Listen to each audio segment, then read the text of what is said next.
Düşmüsən məhəbbət eşqinə sən də. Sən çəkən həsrəti çəkirəm mən də. Bax iki sevən ürək qəmdə, kədərdə. Yazılan bu bəxtlə barışaq gərək. Bu da bir qismətdir, ay bəxtsiz mələk.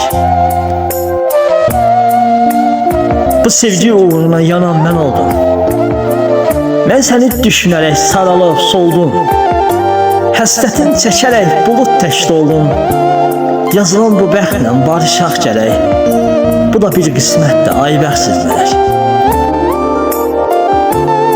Var sənin hardasa bir ümid yeri.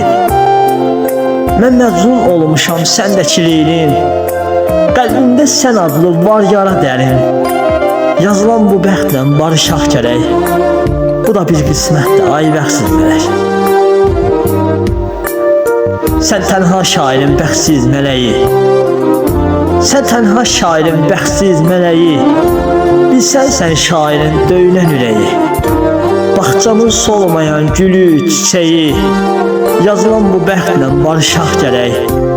Bu da bir qismətdir, ay bəxtsiz mələk. Bu da bir qismətdir, ey bəxtsiz mələk.